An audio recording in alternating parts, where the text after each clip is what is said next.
Hello दोस्तों, नमस्कार करता हूं मैं आप सबको। आज की ये प्यारी सी संडे की समाधि में आप सबका हार्दिक स्वागत है। आज की इस प्यारी सी वीडियो को देखते हुए मन में प्रश्न ना उठाएं और सुने इस प्यारी सी कहानी को। ये प्यारी सी कहानी आपको जीवन में बहुत कुछ सिखा जाती है। ये कहानी है जिसका शीर्षक है कंगाल। एक धन संपन्न व्यक्ति अपनी पत्नी के साथ रहता था, पर काल चक्र के प्रभाव से धीरे धीरे वह कंगाल हो गया। उसकी पत्नी ने कहा कि संपन्नता के दिनों में तो राजा के यहाँ आपका अच्छा आना जाना था, क्या विपन्नता में भी या दरिद्रता में हमारी मदद नहीं करेंगे, जैसे श्री कृष्ण ने सुदामा की थी।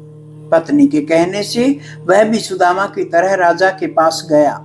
द्वारपाल ने राजा को संदेश दिया कि एक निर्धन व्यक्ति आपसे मिलना चाहता है और स्वयं को आपका मित्र बताता है। राजा भी श्री कृष्ण की तरह मित्र का नाम सुनते ही दौड़े चले आए और मित्र को इस हाल में देखकर गर्वित होकर बोले, दुखी होकर बोले कि मित्र बताओ मैं क्या आपकी सहायता कर सकता हूँ।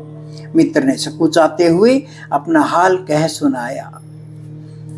चलो मैं तुम्हें अपने रत्नों के खजाने में ले चलता हूँ, वहां से जी भरकर अपनी जेब में रत्न भर कर ले जाना, पर तुम्हें केवल 3 घंटे का समय ही मिलेगा। यदि उससे अधिक समय लोगे तो तुम्हें खाली हाथ बाहर आना पड़ेगा। ठीक है चलो। वह व्यक्ति रत्नों का भंडार और उनसे निकलने वाले प्रकाश की चकाचौंध देखकर हैरान रह गया, पर समय सीमा को देखते हुए उसने भरपूर रत्न अपनी जेब में भर लिए। वह बाहर आने लगा तो उसने देखा कि दरवाजे के पास रत्नों से बने छोटे छोटे खिलौने रखे हैं, जो बटन दबाने पर तरह तरह के खेल दिखाते थे।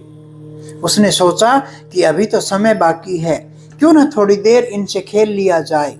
पर यह क्या, वह तो खिलौनों के साथ खेलने में इतना मग्न हो गया कि समय का भान ही नहीं रहा। उसी समय घंटी बजी तो समय सीमा समाप्त होने का संकेत था। वह निराश होकर खाली हाथ ही बाहर आ गया। राजा ने कहा, मित्र निराश होने की आवश्यकता नहीं है, चलो मैं तुम्हें अपने सोने के खजाने में ले चलता हूँ, वहां से जी भर कर सोना अपने थैले में भर के ले जाना, पर समय सीमा का ध्यान रखना है। ठीक है। उसने देखा वह कक्ष भी सुनहरे प्रकाश से जगमगा रहा था। उसने शीघ्रता से अपने थैले में सोना भरना प्रारंभ कर दिया। तभी उसकी नजर एक घोड़े पर पड़ी जिसे सोने की काठी से सजाया गया था। अरे, यह तो वही घोड़ा है जिस पर बैठ के मैं राजा साहब के साथ घूमने जाया करता था। वह उस घोड़े के निकट गया, उस पर हाथ फिराया और कुछ समय के लिए उस पर सवारी करने की इच्छा से उस पर बैठ गया। पर यह क्या, समय सीमा समाप्त हो गई। वह अभी तक सवारी का आनंद ही ले रहा था। उसी समय घंटी बजी, समय सीमा समाप्त होने का संकेत था। वह घोर निराश होकर खाली हाथ बाहर आ गया। राजा ने कहा, मित्र निराश होने की आवश्यकता नहीं है, चलो मैं तुम्हें अपने रजत के खजाने में ले चलता हूँ, वहां से जी भरकर चांदी अपने ढोल में भर कर ले जाना। उस समय सीमा का ध्यान अवश्य रखना। ठीक है। उसने देखा वह कक्ष भी चांदी की धवल आभा से शोभायमान था। उसने अपने ढोल में चांदी भरनी आरंभ कर दी। इस बार उसने तय किया कि वह समय सीमा से पहले कक्ष से बाहर आ जाएगा, पर समय तो अभी बहुत बाकी था। दरवाजे के पास चांदी से बना एक छल्ला टंगा हुआ था। साथ ही एक नोटिस लिखा हुआ था कि इसे छूने पर उलझने का डर है। यदि उलझ भी जाओ तो दोनों हाथों से सुलझाने की चेष्टा बिल्कुल न करना। उसने सोचा, ऐसी उलझने वाली बात तो कोई दिखाई नहीं देती, बहुत कीमती होगा, तभी बचाव के लिए लिख दिया होगा। देखते हैं कि क्या माजरा है। बस ठीक है, फिर क्या था। हाथ लगाते ही वह तो ऐसा उलझा कि पहले तो एक हाथ से सुलझाने की कोशिश करता रहा। जब सफलता नहीं मिली, दोनों हाथों से सुलझाने लगा, पर सुलझा न सका। और उसी समय घंटी बजी तो समय सीमा समाप्त होने का संकेत था और वह निराश होकर खाली हाथ ही बाहर आ गया। राजा ने कहा, मित्र कोई बात नहीं, निराश होने की आवश्यकता नहीं है, अभी तांबे का खजाना बाकी है। चलो मैं तुम्हें तांबे के खजाने में ले चलता हूँ। वहां से जी भर कर तांबा अपने बोरे में भर कर ले जाना, पर समय सीमा का ध्यान रखना। ठीक है, मैं तो जेब में रत्न भरने आया था, बोरे में तांबा भरने की नौबत आ गई। थोड़े तांबे से तो काम नहीं चलेगा। उसने कई बोरे तांबे के भर लिए। भरते भरते उसकी कमर दुखने लगी, लेकिन फिर भी वह काम में लगा रहा। विवश होकर उसने आसपास सहायता के लिए देखा। एक पलंग बिछा हुआ दिखाई दिया। उस पर सुस्ताने के लिए थोड़ी देर लेटा तो नींद आ गई, और अंत में वहां से भी वह खाली हाथ बाहर निकाल दिया गया। क्या इसी प्रकार हम भी जीवन में अपने साथ कुछ नहीं ले जाएंगे? ये कहानी इतनी अच्छी शिक्षा देती है हमें। बचपन खिलौनों के साथ खेलने में, जो उसने खिलौनों से खेलना चाहा, और जवानी विवाह के आकर्षण में और गृहस्थी की उलझन में बिता दी। बुढ़ापे में जब कमर दुखने लगी, पलंग के सिवा कुछ दिखा नहीं। समय सीमा समाप्त होने की घंटी बजने लगी। संत कहते हैं, सावधान सावधान। यूं ही आता रहा, यूं ही जाता रहा, 184 के चक्कर लगाता रहा। क्यों न पहचान पाया तो श्वासों का मोल, अपना हीरा जन्म यूं गंवाता रहा। ये कहानी हर किसी की आंख खोल देने वाली है। यूं ही आता रहा।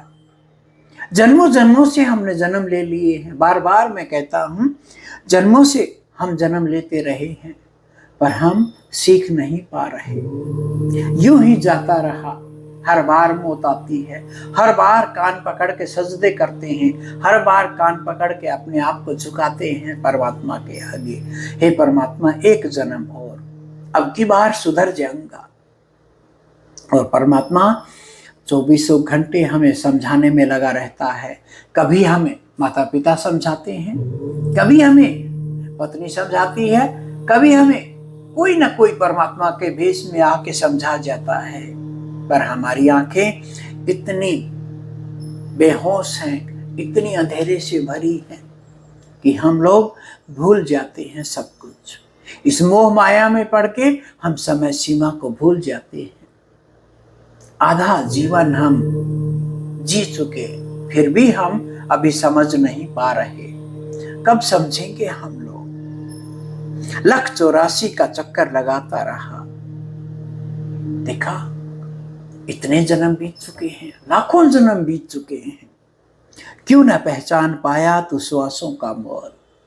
रोज रोज एक सांस खर्च होती है, हर क्षण हर पल एक श्वास हमारी खत्म हो जाती है। और हम लोग कहते हैं जीवन बहुत बड़ा है।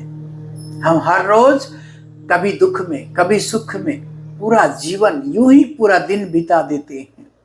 एक बार 24 घंटे बिता के देखना, इक्वल टू करके देखना, बराबर है करके देखना। सवाल निकालते हैं, बराबर है करके देखना, क्या बचता है हमारे पास? ये हीरा जन्म था परमात्मा के लिए, परमात्मा के लिए था। जीते जी हमने परमात्मा को जानना था। ये टास्क था हमारा, पर हमने इसे ऐसे ही बेकार कर दिया। मेरे जीवन का लूं तो सब कुछ तो था, अच्छा स्टूडियो चल रहा था, पर धीरे धीरे परमात्मा ने अपनी तरफ बुलाया, भेजा। हर चीज को मैं मानता चला गया, जो परमात्मा ने कहा मैं करता चला गया। पर जब मैंने अपने जीवन की नाव उसके हाथ में दी, तो एक समय था कि काम मेहनत करता था, गधों की तरह मेहनत कर करके भी कुछ भी नहीं कमाया। और जब परमात्मा का इशारा हुआ कि सब कुछ छोड़ छाड़ के आ मेरे साथ, मैं चल पड़ा। और मैंने वो जाना जो हीरों से, सोने से, चांदी से, तांबे से भी ऊपर था। हीरा जन्म मिल गया, पूरा जन्म मेरा सार्थक हो गया। और मैं बताऊं आपको, 2500 साल के बाद मुझे ये जन्म मिला है। 2500 साल के बाद मुझे परमात्मा की सेवा करने का मौका मिला है। परमात्मा भीतर समाया। ये जो आप अंधेरा देख रहे हैं, इस अंधेरे का ये पर्दा उठ गया और वो जान लिया जो जन्मों जन्मों से जानता आ रहा था, पर जान जान के भी अनजाना था। उसको जान लिया, उसको पहचान लिया और उसके साथ अब जी रहा हूं। उसके साथ अब कुछ मुट्ठी भर लोग उस सत्य को जानने में लगे हुए हैं।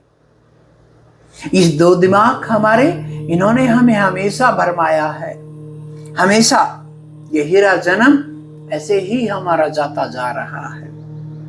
कुछ भी तो नहीं जाना था, कुछ भी तो पहचाना नहीं था, पर अब ये लगाइए कि करीब करीब 500 लोगों ने सत्य के स्वाद को चखा है।